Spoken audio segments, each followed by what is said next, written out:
Hello बच्चों, चलिए प्रश्न को पढ़ते हैं। प्रश्न है रेखा x बटा 1 बराबर y बटा 2 बराबर z बटा 3 तथा x माइनस 1 बटा माइनस 2 बराबर y माइनस 2 बटा माइनस 4 बराबर z माइनस 3 बटा माइनस 6 है। पहला विकल्प है प्रतिच्छेदी, दूसरा विकल्प है विषम, तीसरा विकल्प है समांतर व चौथा विकल्प है संपाती। हम इस प्रश्न को करने के लिए हम इस प्रश्न की मुख्य अवधारणा को समझते हैं।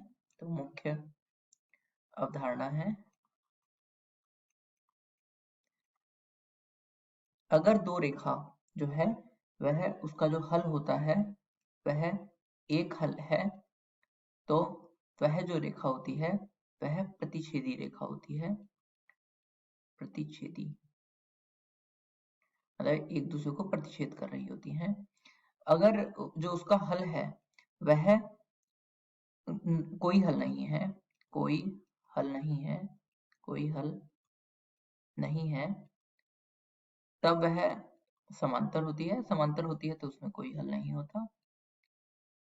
समांतर, समांतर, ठीक।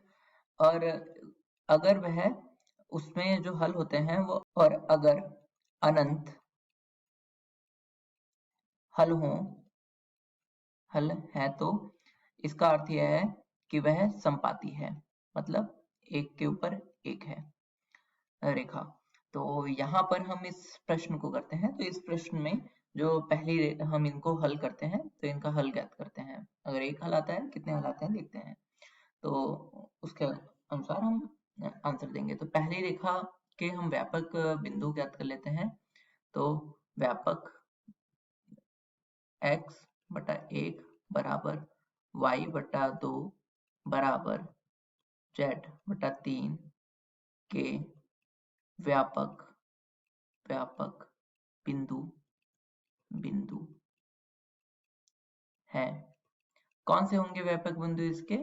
देखो, x बटा 1 बराबर y बटा 2 बराबर z बटा 3 बराबर, हम अल्फा मान लेते हैं, तो x बटा 1 बराबर अल्फा, तो यहाँ से x बराबर अल्फा आ जाएगा, तथा y बटा 2 बराबर अल्फा, तो y बराबर 2 अल्फा आ जाएगा।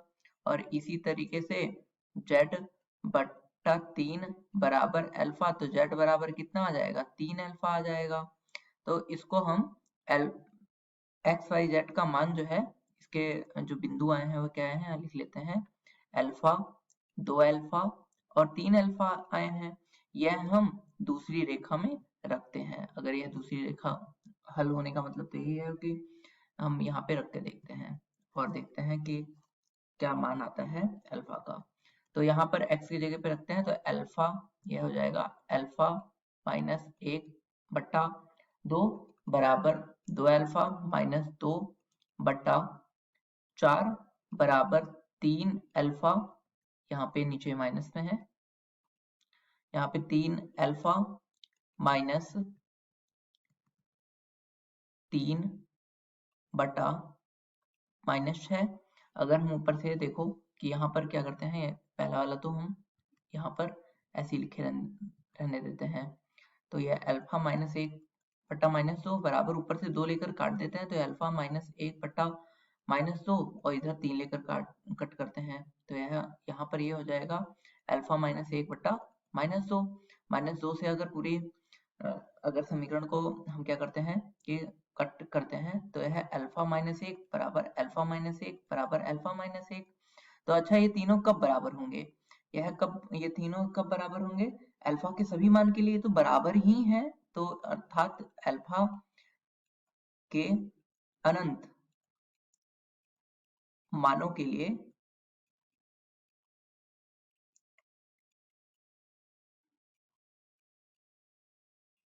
यह सत्य है।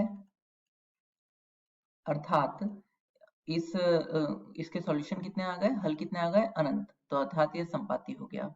तो यहाँ पर यह रेखाएं संपाती हैं, तो इसका सही विकल्प कौन सा हो गया?